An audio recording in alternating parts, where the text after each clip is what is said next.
El inmortal. Salomón dice, no hay nada nuevo sobre la tierra, de modo que como Platón tenía una imaginación, que todo conocimiento no era más que recuerdo, así que Salomón da su sentencia, que toda novedad no es más que olvido. Francis Bacon, Ensayo 58. En Londres, a principios del mes de junio de 1929, el anticuario Joseph Cartaphilus de Esmirna ofreció a la princesa de Lusingue los 6 volúmenes en cuarto menor, 1715-1720, de la Ilíada de Pope. La princesa los adquirió. Al recibirlos cambió unas palabras con él. Era, nos dice, un hombre consumido y terroso, de ojos grises y barba gris, de rasgos singularmente vagos. Se manejaba con fluidez e ignorancia en diversas lenguas. En muy pocos minutos pasó del francés al inglés y del inglés a una conjunción enigmática de español de Salónica y de portugués de Macao. En octubre, la princesa oyó por un pasajero del Zeus que Cartáfilus había muerto en el mar al regresar a Esmirna y que lo habían enterrado en la isla de Ios. En el último tomo de la Ilíada halló este manuscrito. El original está redactado en inglés y abunda en latinismos. La versión que ofrecemos es literal. Que yo recuerde, mis trabajos empezaron en un jardín de Tebas hecatómpilos, cuando Diocleciano era emperador. Yo había militado, sin gloria, en las recientes guerras egipcias. Yo era tribuno de una legión que estuvo acuartelada en Berenice, frente al Mar Rojo. La fiebre y la magia consumieron a muchos hombres que codiciaban magnánimos el acero. Los mauritanos fueron vencidos. La tierra que antes ocuparon las ciudades rebeldes fue dedicada eternamente a los dioses plutónicos. Alejandría, develada, imploró en vano la misericordia del César. Antes de un año, las legiones reportaron el triunfo, pero yo logré apenas divisar el rostro de Marte. Esa privación me dolió, y fue tal vez la causa de que yo me arrojara a descubrir, por temerosos y difusos desiertos, la secreta ciudad de los inmortales. Mis trabajos empezaron, he referido, en un jardín de Tebas. Toda esa noche no dormí, pues algo estaba combatiendo en mi corazón. Me levanté poco antes del alba, mis esclavos dormían. La luna tenía el mismo color de la infinita arena. Un jinete rendido y ensangrentado venía del oriente. A unos pasos de mí rodó del caballo. Con una tenue voz insaciable me preguntó en latín el nombre del río que bañaba los muros de la ciudad. Le respondí que era el Egipto, que alimentaba las lluvias. Otro es el río que persigo, replicó tristemente, el río secreto que purifica de la muerte a los hombres. Oscura sangre le manaba del pecho. Me dijo que su patria era una montaña que está del otro lado del Ganges y que en esa montaña era fama que si alguien caminara hasta el occidente, donde se acaba el mundo, llegaría al río cuyas aguas dan la inmortalidad. Agregó que en la margen ulterior se eleva la ciudad de los inmortales, rica en baluartes y anfiteatros y templos. Antes de la aurora murió, pero yo determiné descubrir la ciudad y su río. Interrogados por el verdugo, algunos prisioneros mauritanos confirmaron la relación del viajero. Alguien recordó la llanura elisea, en el término de la tierra donde la vida de los hombres es perdurable. Alguien, las cumbres donde nace el Pactolo, cuyos moradores viven un siglo. En Roma conversé con filósofos que sintieron que dilatar la vida de los hombres era dilatar su agonía y multiplicar el número de sus muertes. Ignoro si creí alguna vez en la ciudad de los inmortales. Pienso que entonces me bastó la tarea de buscarla. Flavio, procónsul de Getulia, me entregó 200 soldados para la empresa.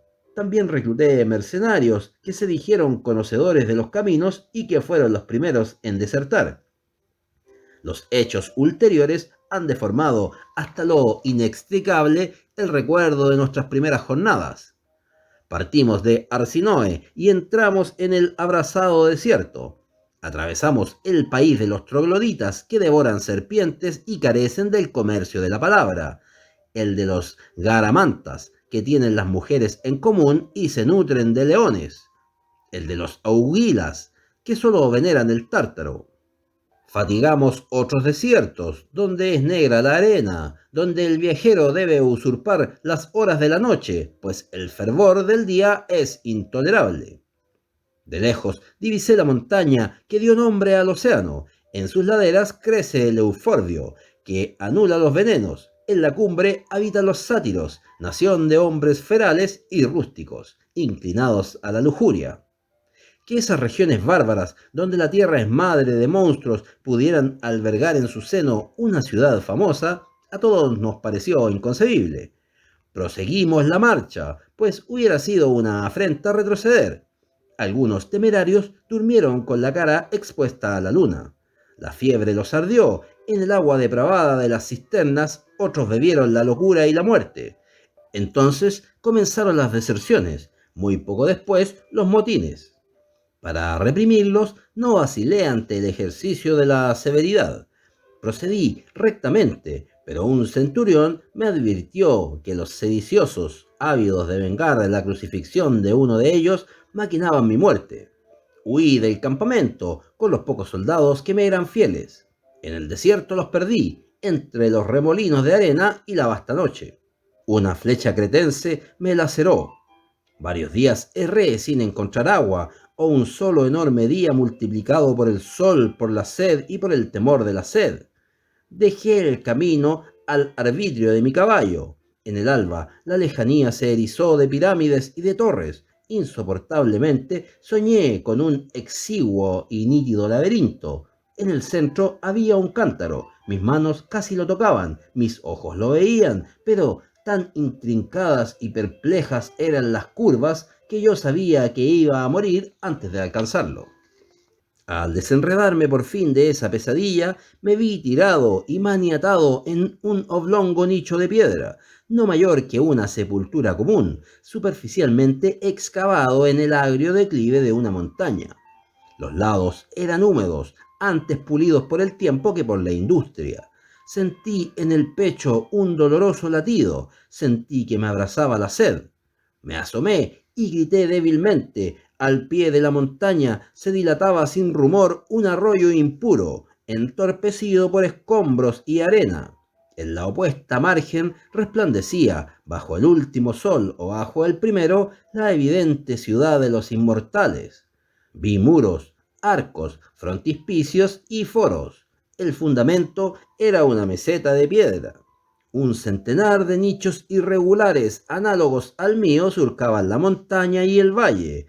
En la arena había pozos de poca hondura. De esos mezquinos agujeros y de los nichos emergían hombres de piel gris, de barba negligente, desnudos. Creí reconocerlos. Pertenecían a la estirpe bestial de los trogloditas, que infestan las riberas del Golfo Arábigo y las grutas etiópicas. No me maravillé de que no hablaran y que devoraran serpientes. La urgencia de la sed me hizo temerario. Consideré que estaba a unos 30 pies de la arena. Me tiré cerrados los ojos, atada a las espaldas las manos, montaña abajo. Hundí la cara ensangrentada en el agua oscura. Bebí como se abrevan los animales, antes de perderme otra vez en el sueño y en los delirios. Inexplicablemente repetí unas palabras griegas, los ricos teucros de Celea que beben el agua negra del Esepo. No sé cuántos días y noches rodaron sobre mí. Doloroso, incapaz de recuperar el abrigo de las cavernas, desnudo en la ignorada arena, dejé que la luna y el sol jugaran con mi aciago destino. Los trogloditas, infantiles en la barbarie, no me ayudaron a sobrevivir o a morir. En vano les rogué que me dieran muerte. Un día, con el filo de un pedernal, rompí mis ligaduras. Otro, me levanté y pude mendigar o robar. Yo, Marco Flaminio Rufo, tribuno militar de una de las legiones de Roma, mi primera detestada ración de carne de serpiente. La codicia de ver a los inmortales, de tocar la sobrehumana ciudad, casi me vedaba dormir, como si penetraran mi propósito. No dormían tampoco los trogloditas. Al principio inferí que me vigilaban, luego que se habían contagiado de mi inquietud, como podrían contagiarse los perros. Para alejarme de la bárbara aldea, elegí la más pública de las horas, la declinación de la tarde, cuando casi todos los hombres emergen de las grietas y de los pozos y miran el poniente sin verlo. Oré en voz alta, menos para suplicar el favor divino que para intimidar a la tribu con palabras articuladas. Atravesé el arroyo que los médanos entorpecen y me dirigí a la ciudad. Confusamente me siguieron 2 o 3 hombres. Eran, como los otros de ese linaje, de menguada estatura. No inspiraban temor, sino repulsión. Debí rodear algunas hondonadas irregulares que me parecieron canteras. Ofuscado por la grandeza de la ciudad, yo la había creído cercana. Hacia la medianoche pisé, erizada de formas idolátricas en la arena amarilla, la negra sombra de sus muros. Me detuvo una especie de horror sagrado. Tan abominadas del hombre son la novedad y el desierto, que me alegré de que uno de los trogloditas me hubiera acompañado hasta el fin. Cerré los ojos y aguardé sin dormir que relumbrara el día. He dicho que la ciudad estaba fundada sobre una meseta de piedra. Esta meseta, comparable a un acantilado, no era menos ardua que los muros. En vano fatigué mis pasos. El negro basamento no descubría la menor irregularidad. Los muros invariables no parecían consentir una sola puerta. La fuerza del día hizo que yo me refugiara en una caverna. En el fondo había un pozo, en el pozo una escalera que se abismaba hacia la tiniebla inferior. Bajé por un caos de sórdidas galerías, llegué a una vasta cámara circular apenas visible. Había 9 puertas en aquel sótano. 8 daban a un laberinto que falazmente desembocaba en la misma cámara. La novena, a través de otro laberinto, daba a una segunda cámara circular, igual a la primera. Ignoro el número total de las cámaras. Mi desventura y mi ansiedad las multiplicaron. El silencio era hostil y casi perfecto. Otro rumor no había en esas profundas redes de piedra que un viento subterráneo, cuya causa no descubrí. Sin ruido se perdían entre las grietas hilos de agua herrumbrada. Horriblemente me habitué a ese dudoso mundo. Consideré increíble que pudiera existir otra cosa que sótanos provistos de 9 puertas y que sótanos largos que se bifurcan. Ignoro el tiempo que debí caminar bajo tierra. Sé que alguna vez confundí en la misma nostalgia la atroz aldea de los bárbaros y mi ciudad natal entre los racimos. En el fondo de un corredor, un no previsto muro me cerró el paso. Una remota luz cayó sobre mí. Alcé los ofuscados ojos en lo vertiginoso, en lo altísimo. Vi un círculo de cielo tan azul que pudo parecerme de púrpura. Unos peldaños de metal escalaban el muro. La fatiga me relajaba, pero subí, solo deteniéndome a veces para torpemente sollozar de felicidad. Fui divisando capiteles y astrálagos, frontones triangulares y bóvedas confusas pompas del granito y del mármol. Así me fue deparado ascender de la ciega región de negros laberintos entretejidos a la resplandeciente ciudad. Emergí a una suerte de plazoleta, mejor dicho de patio. Lo rodeaba un solo edificio de forma irregular y altura variable. A ese edificio heterogéneo pertenecían las diversas cúpulas y columnas. Antes que ningún otro rasgo de ese monumento increíble, me suspendió lo antiquísimo de su fábrica. Sentí que era anterior a los hombres, anterior a la tierra. Esa notoria antigüedad, aunque terrible de algún modo para los ojos, me pareció adecuada al trabajo de obreros inmortales. Cautelosamente al principio, con indiferencia después, con desesperación al fin, erré por escaleras y pavimentos del inextricable palacio. Después averigüé que eran inconstantes la extensión y la altura de los peldaños, hecho que me hizo comprender la singular fatiga que me infundieron. Este palacio es fábrica de los dioses, pensé primeramente. Exploré los inhabitados recintos y corregí. Los dioses que lo edificaron han muerto. Noté sus peculiaridades y dije, los dioses que lo edificaron estaban locos. Lo dije bien, lo sé, con una incomprensible reprobación que era casi un remordimiento, con más horror intelectual que miedo sensible. A la impresión de enorme antigüedad se agregaron otras, la de lo interminable, la de lo atroz, la de lo complejamente insensato. Yo había cruzado un laberinto, pero la nítida ciudad de los inmortales me atemorizó y repugnó. Un laberinto es una casa labrada para confundir a los hombres. Su arquitectura, pródiga en simetrías, está subordinada a este fin. En el palacio que imperfectamente exploré, la arquitectura carecía de fin. Abundaban el corredor sin salida, la alta ventana inalcanzable, la aparatosa puerta que daba a una celda o a un pozo, las increíbles escaleras inversas con los peldaños y la balaustrada hacia abajo. Otras, adheridas aéreamente al costado de un muro monumental, morían sin llegar a ninguna parte, al cabo de 2 o 3 giros en la tiniebla superior de las cúpulas. Ignoro si todos los ejemplos que he enumerado son literales. Sé que durante muchos años infestaron mis pesadillas. No puedo ya saber si tal o cual rasgo es una transcripción de la realidad o de las formas que desatinaron mis noches. Esta ciudad, pensé, es tan horrible que su mera existencia y perduración, aunque en el centro de un desierto secreto, contamina el pasado y el porvenir y de algún modo compromete a los astros. Mientras perdure, nadie en el mundo podrá ser valeroso o feliz. No quiero describirla, un caos de palabras heterogéneas, un cuerpo de tigre o de toro, en el que pulularan monstruosamente conjugados y odiándose dientes, órganos y cabezas pueden, tal vez, ser imágenes aproximativas. No recuerdo las etapas de mi regreso entre los polvorientos y húmedos hipogeos. Únicamente sé que no me abandonaba el temor de que, al salir del último laberinto, me rodeara otra vez la nefanda ciudad de los inmortales. Nada más puedo recordar. Ese olvido, ahora insuperable, fue quizá voluntario, quizá las circunstancias de mi evasión fueron tan ingratas que, en algún día no menos olvidado también, he jurado olvidarlas. Quienes hayan leído con atención el relato de mis trabajos recordarán que un hombre de la tribu me siguió como un perro podría seguirme, hasta la sombra irregular de los muros.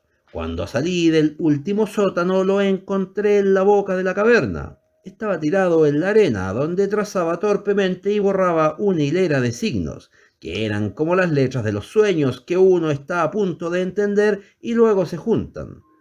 Al principio creí que se trataba de una escritura bárbara. Después vi que es absurdo imaginar que los hombres que no llegaron a la palabra lleguen a la escritura. Además, ninguna de las formas era igual a otra, lo cual excluía o alejaba la posibilidad de que fueran simbólicas. El hombre las trazaba, las miraba y las corregía.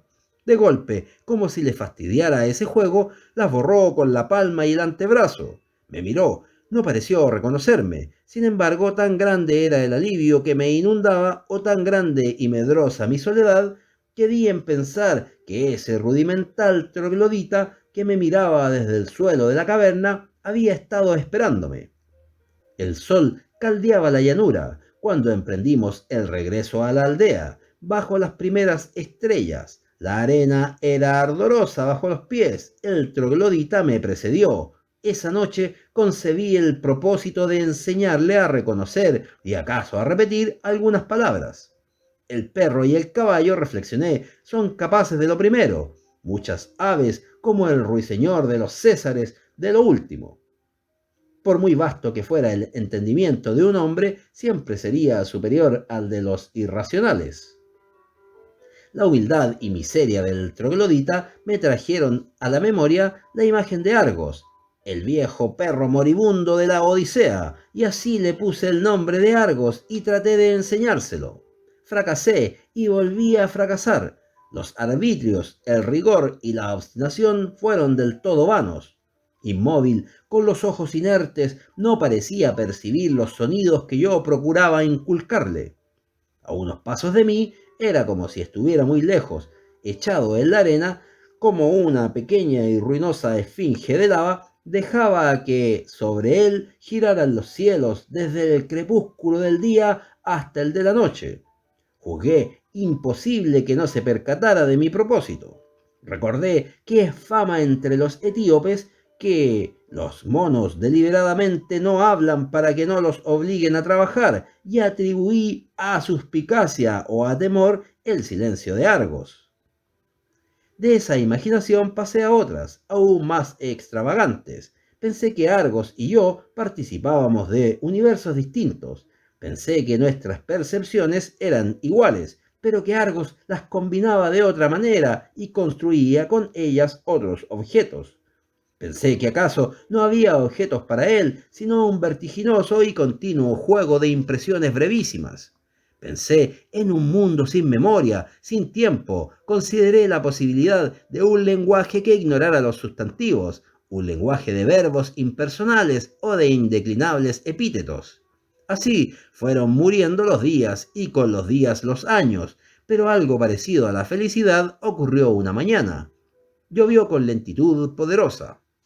Las noches del desierto pueden ser frías, pero aquella había sido un fuego. Soñé que un río de Tesalia, a cuyas aguas yo había restituido un pez de oro, venía a rescatarme. Sobre la roja arena y la negra piedra yo lo olía acercarse. La frescura del aire y el rumor atareado de la lluvia me despertaron.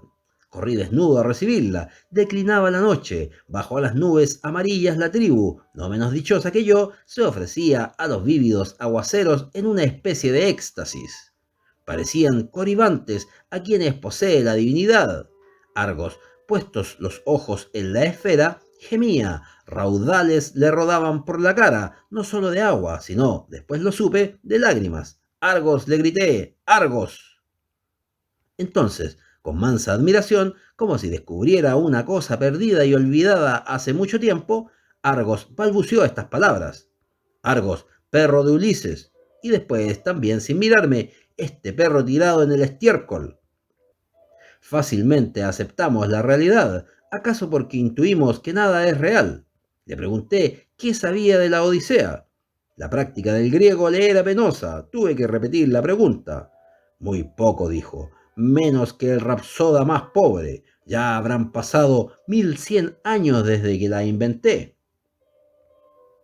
Todo me fue dilucidado aquel día. Los trogloditas eran los inmortales, el riacho de aguas arenosas, el río que buscaba el jinete.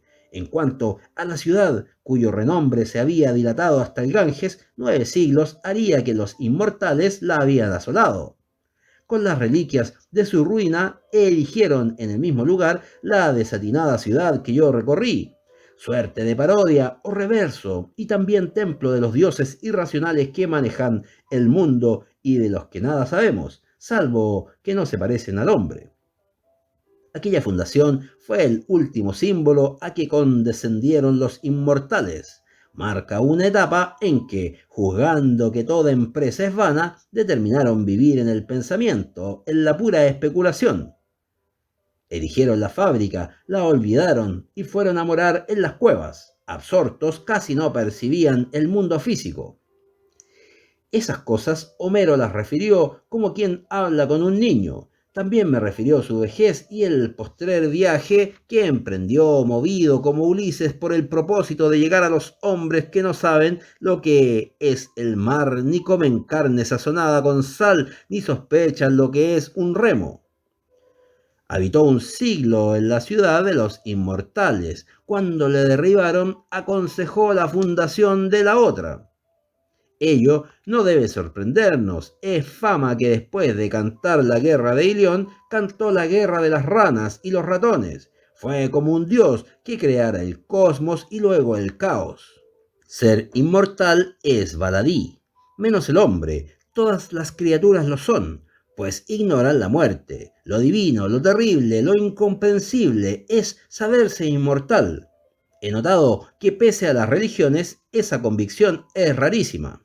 Israelitas, cristianos y musulmanes profesan la inmortalidad, pero la veneración que tributan al primer siglo prueba que solo creen en él, ya que destinan todos los demás en número infinito a premiarlo o a castigarlo.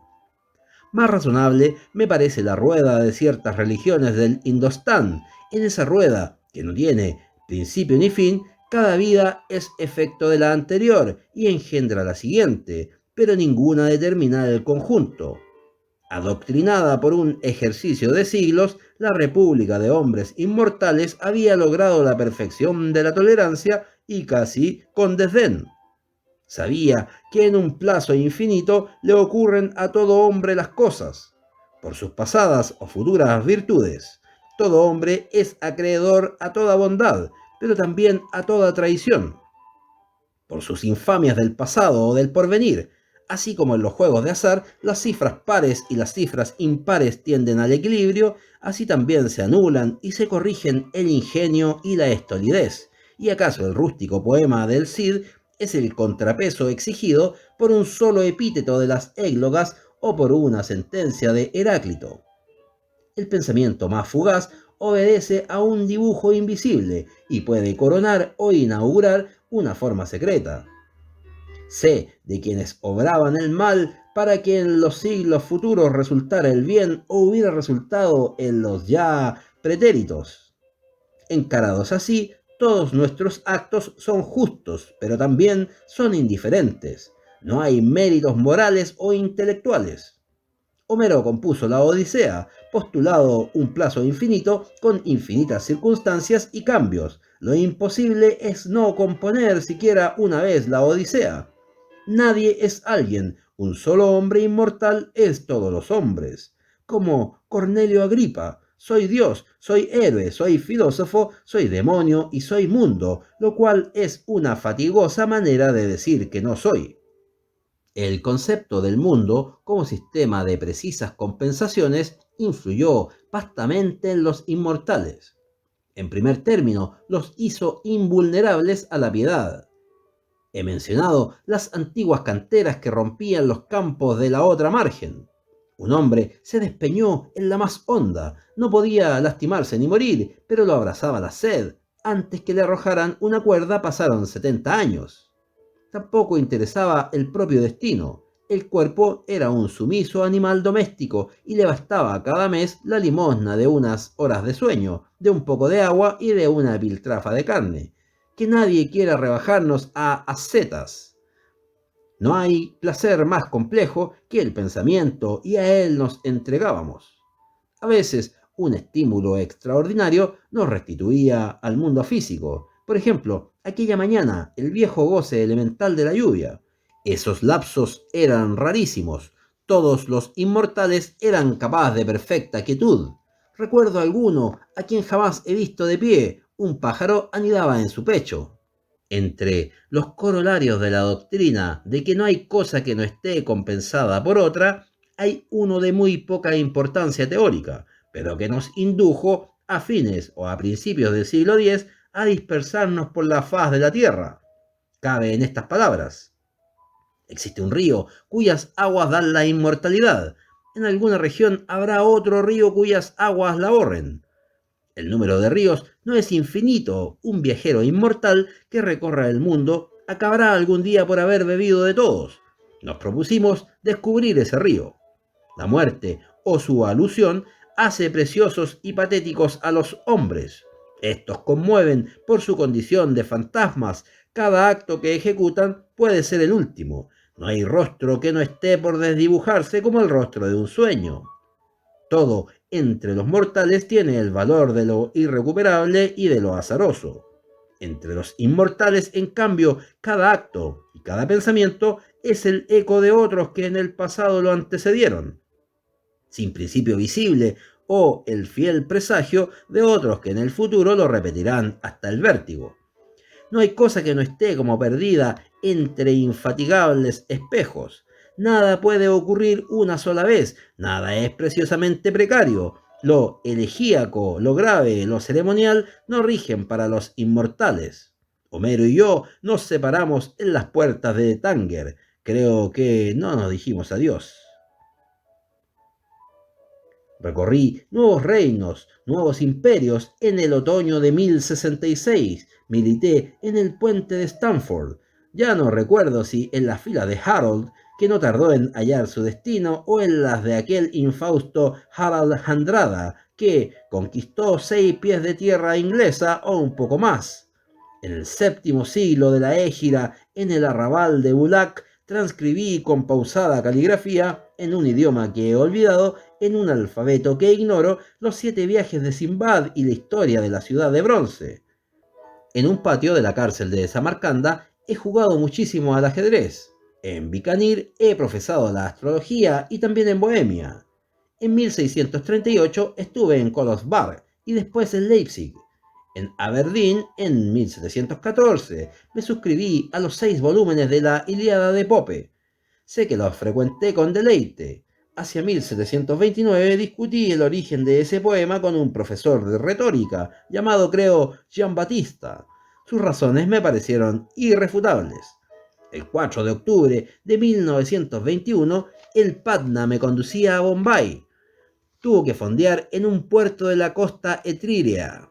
Bajé, recordé otras mañanas muy antiguas, también frente al Mar Rojo, cuando yo era tribuno de Roma, y la fiebre y la magia y la inacción consumían a los soldados. En las afueras vi un caudal de agua clara, la probé, movido por la costumbre. Al repechar la margen, un árbol espinoso me laceró el dorso de la mano. El inusitado dolor me pareció muy vivo. Incrédulo, silencioso y feliz, contemplé la preciosa formación de una lenta gota de sangre. De nuevo soy mortal, me repetí, de nuevo me parezco a todos los hombres. Esa noche dormí hasta el amanecer.